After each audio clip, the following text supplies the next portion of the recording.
উহু, বাবা, শীতকালের রাতে ছোট ঘরে যাওয়াটা খুবই কষ্টকর। এই জন্য বেশি জল খেতে নেই, আবার যেতে হবে। ও বাবা, চড়ে পেয়েছে না, বসে থেকে লাভ নেই, শালটা গায়ে দিয়ে করেই আসি।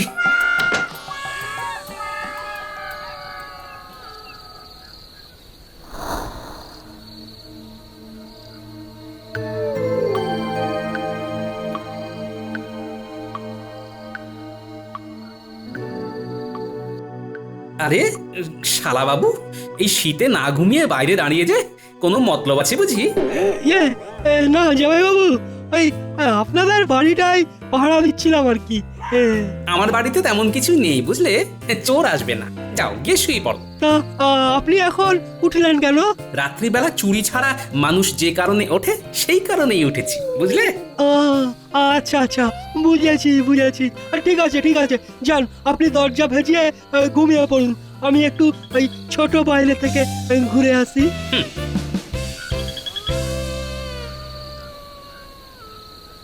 বুড়োটা এবারে ঘুমোবে, এই সুযোগে কেটে পড়ি।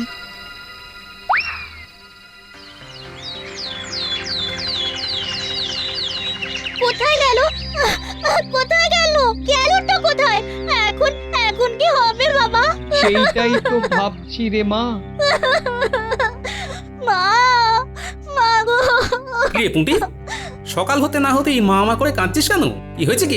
চলে গেছে গো গোপাল দাদা, সব শেষ করে দিয়ে চলে গেছে। মা, মা গো। সে কি চলে গেছে? অত্যাচার করতে নাকি? না, খুব ভালোবাসতাম। আমিও। সেই তো, এরকম কেউ করে? আচ্ছা পুঁটির মার এরকম মতিগতি হলো কেন? আমার আবার কেমন মতে গতি হবে? আমি কিছুই করিনি। এ কি, তুমি তো বাড়িতেই আছো, তাহলে কে চলে গেছে? পুঁটি এমন করে মা মা করে কাঁদছে, তাই ভাবলাম বুঝি তুমি চলে গেছো। বালাই ছাট একটাই বউ না আমার। না না, দুটোর কথা ভুলেও ভেবো না। ও গোপাল দাদা, তোমার কি খালি পেট? বায়ু চড়েছে নাকি? ঠিকই ধরেছো, সকাল থেকে খালি পেট, তাই মাথা কাজ করছে না। এ বাবা, তুমি শিগগির এসো গোপাল দাদা, কটা লুচি ভেজে আলুর দম দিয়ে দিই। সেই ভালো। জানো তো গোপাল দাদা, আমার না দাঁড়াও দাঁড়াও দাঁড়াও, আগে খেয়ে নি, তারপর সব বলছি, তারপর সব শুনছি। ও দাদু, আর নেবে? কটা হলো রে পুঁটি? ওই 35টা। ব্যাস, ছেড়ে দে, আর খাবো না। গোপাল দাদা, এবার বলবো? বলবে বলবে, সব বলবে। একটু দাঁড়াও, 2 মিনিট বসে নি। এই নাও দাদু জল। গোপাল দাদা, বলছি কি, আমার না 2খানা মুরগি চুরি হয়ে গেছে। ওরা কি সুন্দর বড় বড় ডিম পারতো। তা কি করব আমি? দেখো কি কেউ হয়তো খাবে বলে বা বাজারে ডিম বিক্রি করবে বলে ধরে নিয়ে গেছে। মানে এই তুমি কি বলছো গোপাল দাদা? তুমি তো একটু আগেই বললে যে আমার সমস্যাটা সুরাহা করে দেবে। তখন কি জানতাম যে তোমার মুরগি চুরি গেছে? দূর বাবা, এর থেকে মহারাজের কাছে গেলেই পারতাম। তা গেলে না কেন? কে বারণ করলো? আমি ভাবলাম তুমি সব সমস্যার সমাধান করে দেবে, তাই। ভাবিয়া করিও কাজ, করিয়া ভাবিও না। ধুস, এতগুলি লুচি খাইয়েও কিছু হলো না, মহারাজের কাছেই যাই। দাঁড়াও দাঁড়াও দাঁড়াও, আমিও যাব একসাথে।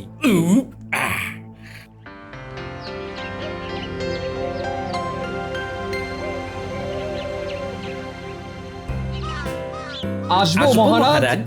এ কি, তোমরা দুজন একসাথে? কি ব্যাপার? আর গোপাল, তুমি এত দেরি করলে যে? দুঃখিত মহারাজ।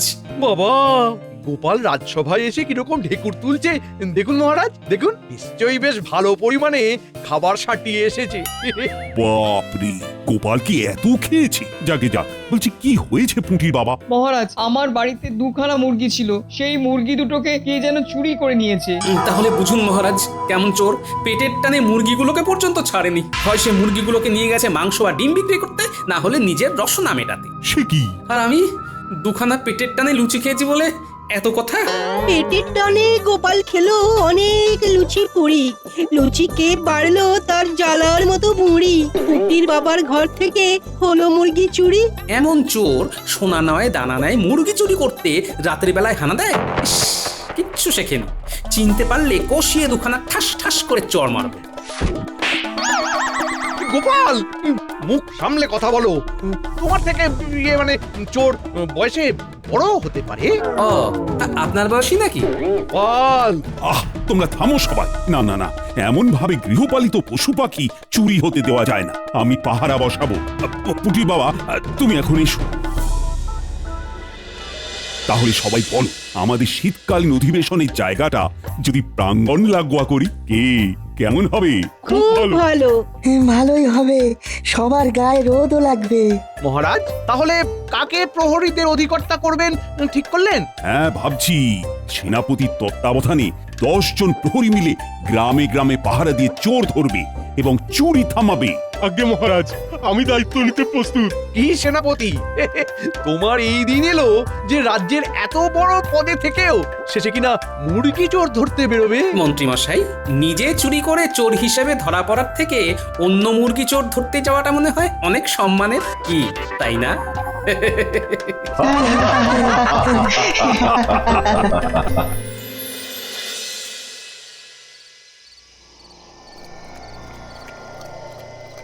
মন্ত্রী মশাই, যা বলার তাড়াতাড়ি বলুন, বুঝলেন, ওই হাতে না বেশি সময় নেই। একটু বাদে ওই হুমদো সেনাপতি বেরিয়ে পড়বে। মন্ত্রী মশাই, এইভাবে ওই হুমদোটা যদি পরপর প্রতি রাত্রে পাহারা দিতে বেরোয়, তাহলে তো চুরি করতেই পারবো না। ওদিকে ওই ওই ওই সেটকে অন্য কোনো চোর ওই মুরগি যোগান দিয়ে দেবে। হ্যাঁ, আমাদের উপরি রোজগারটাও যাবে। ও মা, বিড়াল আবার কোথায় ডাকছে রে বাবা? কি ব্যাপার মন্ত্রী মশাই, আপনি চুপ কেন? তোদের সকলের মুখ বন্ধর অপেক্ষায় ছিলাম। এবারে কেউ আর বাজে না বকে, আমি যা বলবো শুনবি। আচ্ছা আচ্ছা, শোন, আমার বাড়ির পিছন দিকে একটা কালো বিড়ালকে 1 বাটি দুধ খেতে দিয়ে এসেছি। ওর দুধ খাওয়া হয়ে গেলেই তোরা ওকে সাথে করে বেরিয়ে পড়বি। বিড়াল আবার কোথায় ডাকছে রে বাবা? সেনাপতি শুধু গায়ে গতরেই ভারী, আসলে বেটা ভিতুর ডিম। তাই সে এদিকে নিজের দলবল নিয়ে আসলেই তোরা বিড়ালটাকে কোনো আড়াল থেকে রাস্তায় ছেড়ে দিবি। একটা বিড়াল দেখে সেনাপতি ভয় পাবেন নাকি? পাবে না মানে? আলবাত পাবে। আর বিড়াল যাওয়ার পর কোনো আড়াল থেকে নাকি গলায় ভূতের ভয় দেখাবি। আচ্ছা মন্ত্রী মশাই। আচ্ছা মন্ত্রী মশাই।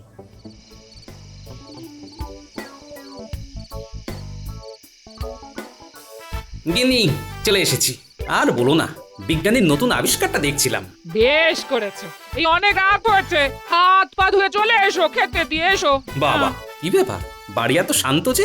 মনে হচ্ছে আবার আগের মতো নিজের বাড়ির পরিবেশ ফিরে এসেছে। অনেকক্ষণ ঘুমিয়ে পড়েছে, যা শীত পড়েছে। হ্যাঁ, ও আচ্ছা, আর শ্যালক বাবু কই? ওহ, অনেক রাত হয়েছে, বুঝলে, দৌড়টা দিয়েই দিই। না দিও না, ভাই রাতটা দেখতে গেছে, এই ফিরতে দেরি হবে। হ্যাঁ, এই কৃষ্ণনগরের কোথাও তো এখন যাত্রাপালা হচ্ছে না, তাহলে বাচ্চা ধন গেল কোথায়? তাও আবার রাত্রে? না, একটু নজর রাখতে হবে। কি গো, এসো। হ্যাঁ হ্যাঁ গিন্নি, আসি।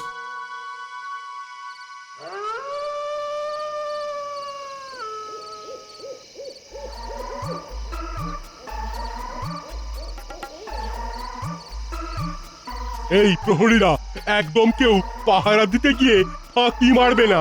হ্যাঁ, প্রত্যেকে সতর্ক হয়ে থাকবে। মনে রেখো, চুরি হতে দেওয়া যাবে না কিন্তু। যথা আজ্ঞা সেনাপতি মশাই। ঘটা, সময় হয়ে এসেছে, কাজ শুরু। ওরে বাবারে, বিড়াল! হ্যাঁ, আবার বিড়াল।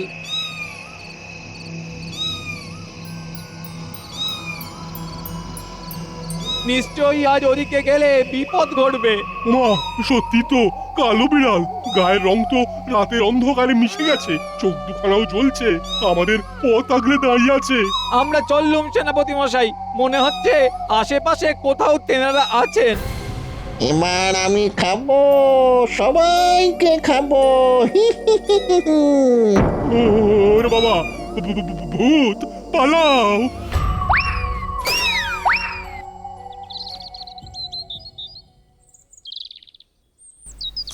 উফ, বাবা, দিনকে দিন গিন্নির নাক ডাকা বেড়েই চলেছে।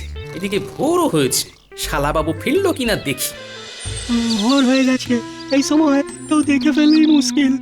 না, তার ঘর তো ফাঁকা দেখছি, তার মানে সারা রাত বাড়ির বাইরেই ছিল। হুম, ব্যাপারটা তো সুবিধের লাগছে না। বুড়োটার হাতে না ধরা পড়ি যাতে।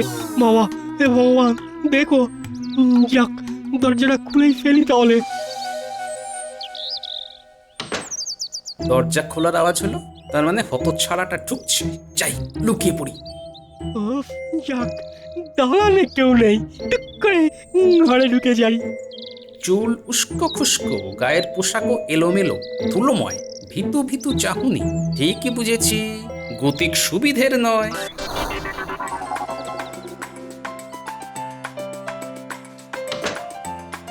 ওরে আমার ফুলটুস, ফুলটুসি, করিস না আর বদমাসি। এত ডাকি আয় রে আয়, ডাকতে ডাকতে জীবন যায়। কি সর্বনাশ, বাড়ি আমার ফাঁকা, চোর দিয়েছে ধোকা, আমার মুরগি গিয়েছে চুরি। খবর দিতে মহারাজের কাছে এখন ছুটি, পড়ি কি মরি।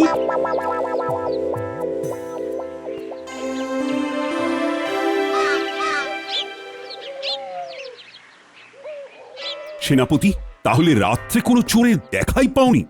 না মহারাজ, আমরা তো পুরো তল্লাটি পাহারা দিয়েছি।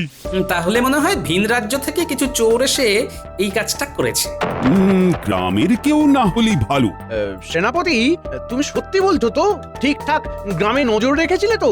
কেন মন্ত্রী মশাই, সেনাপতি মশাই আপনাকে চোর হিসেবে ধরলে বুঝি খুশি হতেন? বাজে কথা বলো না গোপাল।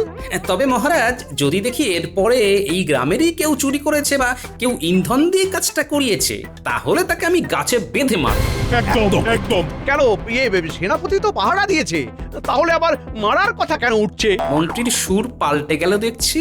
আচ্ছা, সভা কবি কই? কই কই?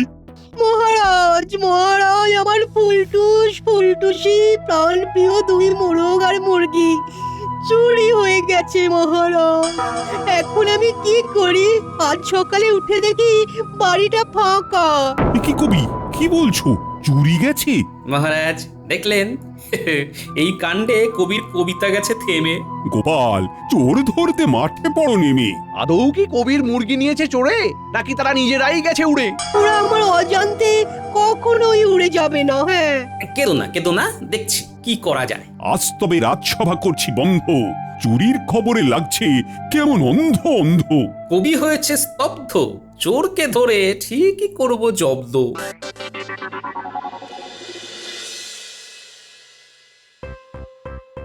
গিনি, খেতে দাও। কি করেছো? হ্যাঁ, খুব খিদে পেয়েছে। এক্ষুনি দিচ্ছি। আজ আজ না এই সর্ষে দিয়ে চুনো মাছ করেছি। হ্যাঁ, দাও দাও দাও, তাই দাও। বলি, তুমি আবার সর্ষে চুনো খাবে কেন বাবা? কেন মা, আমি তো এখনো আপনার মতো অতটা বুড়ো হইনি। আমি তো ভাবলাম ওই জামাই বাবুর বুঝি কালকের ওই অতগুলো লুচি এখনো হজমই হয়নি। আমার বদমাইশি ছাড়া আর সবকিছু খুব তাড়াতাড়ি হজম হয়ে যায়। ওরে, তোর স্বামীকে সর্ষে চুনো না দিয়ে ভাইটাকে দে রে। ওর চোখের নিচে কেমন কালি পড়েছে দেখ। কালি? হ্যাঁ, তাই তো। তার মানে শালা বাবুর মনে হচ্ছে রাত জেগে জেগে চোখের নিচে কালি পড়েছে। না, ব্যবস্থা একটা করতেই হবে খুব তাড়াতাড়ি। তাই তো, ঠিকই বলেছ মা। ইস, না গিন্নি, তুমি শালা বাবুকে সর্ষে চুনো দাও। আমি বরং আজ আর এখানে খাচ্ছি না, যাই কবির বাড়ি গিয়ে দুটো খেয়ে নিই। কিন্তু না, কোনো কিন্তু নয়, তুমি তো জানোই ওর কি অঘটন ঘটেছে। বেচারা একা একা আছে। বাবা, ভূতের মুখে রাম নাম।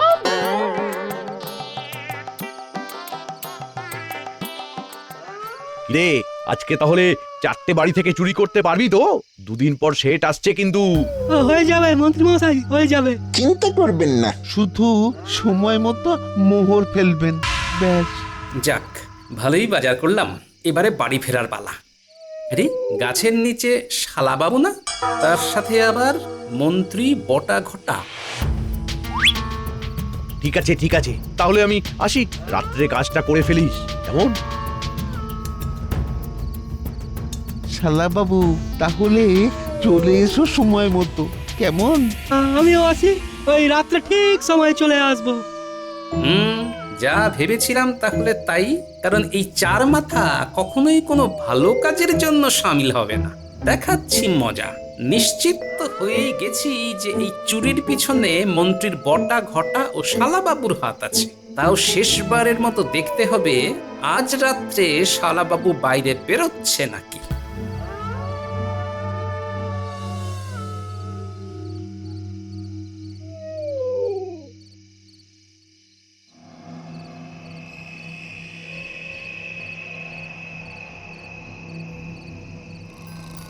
এইবারে বেরোই, সবাই নিশ্চয়ই ঘুমিয়ে পড়েছে।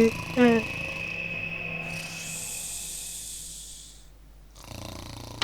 হ্যাঁ ওই তো নিজের ঘরের দরজা খুলছে, খপ করে পাকড়াও করবো এবারে।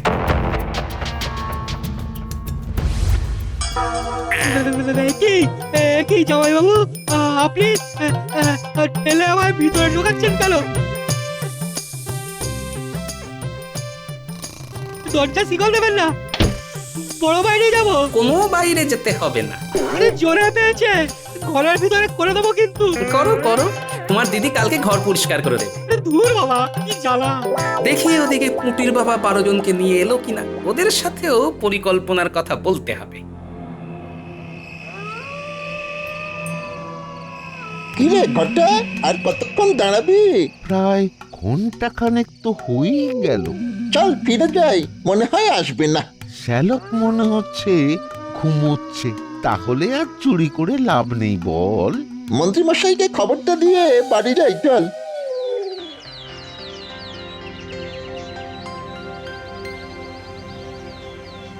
না না না, আমি খুবই চিন্তায় আছি। যেভাবে রাজ্যে চুরি হচ্ছে। মহারাজ কিচ্ছু ভাববেন না, আমি দেখছি ব্যাপারটা। চোর শিগগিরই ধরা পড়বে মহারাজ। মহারাজ, মহারাজ গ্রামের 12 জন লোক এসে খুব হুজ্জুতি করছে। বলছে ওদের 12 জনের ঘর থেকেই নাকি হাঁস মুরগি এসব চুরি গেছে। আবার চুরি? উফ, কি করব আমি? ও গোপাল, এবারে কি হবে? মহারাজ আমি তো আছি, আপনি দেখুন না, চোরকে আজকে বা কালকের ভেতরেই পাকড়াও করব। এখন আগে আপনি একবার ওদের সাথে কথা বলুন। সে বলছি, কিন্তু তুমি এত নিশ্চিন্ত হয়ে আছো কি করে? আচ্ছা, তুমি কি কাউকে সন্দেহ করছো? হ্যাঁ মহারাজ, আমার শালাকে। সে প্রতি রাত্রে বাইরে যাচ্ছে আর ফিরছে একদম ভোরে। কালকেও এর অন্যথা হয়নি। চিন্তা করবেন না, শাস্তি সে পাবেই। বটা ঘটা বলল যে কালকে রাত্রে গোপালের শালা আসেনি, তাই বটা ঘটা এমনকি আমি কেউই তো চুরি করিনি। তাহলে চুরি করলোটা কে? এই মন্ত্রী, চলো আমার সাথে। বাইরে গিয়ে ওই 12 জনের সাথে একবার কথা বলে আসি। তাহলে ওই ভাঁড়ের শালা বেটাই চুরি করেছে। কি সাহস! ঘোড়ারি নিয়ে ঘাস খাচ্ছে। ভাঁড় কাকে বলে আজ দেখাচ্ছে। ভটাকে দিয়ে ওকে কায়দা করে রাখতে হবে এক্ষুনি। এই মন্ত্রী, কি হলো? মহারাজ, আমার পেটটা কেমন করছে, একবার এক্ষুনি বড় বাইরে যেতে হবে। আসছি আসছি। আসুন মন্ত্রী মশাই, বেটাকে বেঁধে রেখেছি। আমায় ছেড়ে দিন, আমি চুরি করিনি। ন্যাকা বোকা, চোরের উপর বাট পাড়িয়া। এই কি আমায় চোর বললি নাকি? না না, আমাদের কথা বলেছে। দে দে লাঠিটা, দে লাঠিটা দে। বেটা বেটা হত ছাড়া বেল্লিক, আমার থেকে শিক্ষা নিয়ে আমাকেই ঠকানো। হ্যাঁ, মারুন মারুন মারুন, বেটাকে মারুন। কি বলো গোপাল, এই চুরির সাথেও মন্ত্রী জড়িত? এমনকি তোমার শালাও? আগে হ্যাঁ, শ্যালককে রাত্রে বাইরে থাকতে দেখেই সন্দেহ হয়েছিল। তারপর বাজারে 4 জনকে একসাথে দেখলাম, ব্যাপারটা বুঝতে পেরে গেলাম। না না না না, ওদের কাউকে ছাড়া যাবে না। কোথায় আছেন মহারাজ? কোথায় আছো বাবা জীবন? শিগগির শিগগির এসে দেখে যাও।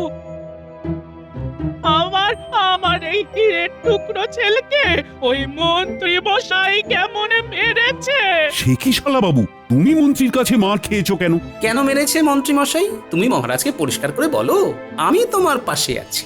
মন্ত্রী মশাইয়ের ইন্ধনে ওই বটা ঘটার সাথে আমি কিছু মোহরের লোভে ওই এই পুটির বাবা আর ওই সভা কবি মশাইয়ের মুরগি চুরি করার কাজে জড়িয়ে পড়ি। হ্যাঁ, ওই তারপর না ওই কালকে আমি যাতে ঘরে বাড়িয়ে না বেরোতে পারি, তাই জামাইবাবু ওই ঘরের শিকল তুলে দেয়।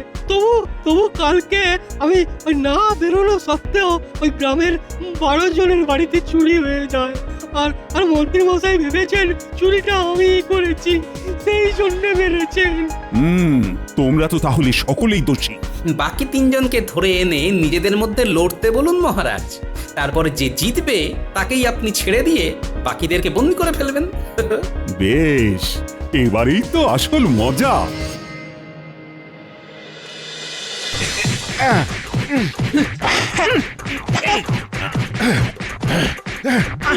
মহারাজ মহারাজ মহারাজ, আমি আর পারছি না, আমি আর পারছি না। আমায় বন্দি করে নিন মহারাজ। আর তার তার সাথে বটা ঘটাকেও। আমার আমার আমার গা হাত পা টেপার জন্য মহারাজ। মহারাজ পুটিদের মুরগি সভাকবির মুরগি মন্ত্রী মশাইয়ের বাড়ির পিছনে আছে, সবটাই তো বলে দিলাম, এবারে আমাদের ছেড়ে দিন। আচ্ছা গোপাল, পুটিদের মুরগি সভাকবির মুরগির খোঁজ না হয় পাওয়া গেল, কিন্তু বাকিদের হাঁস মুরগিগুলো কই? মহারাজ, আর বাকি কারোরই হাঁস মুরগি চুরি যায়নি, সবই আমার পরিকল্পনা এদেরকে হাতে নাতে ধরার জন্য। ও সত্যি তোমার তুলনা নেই গোপাল।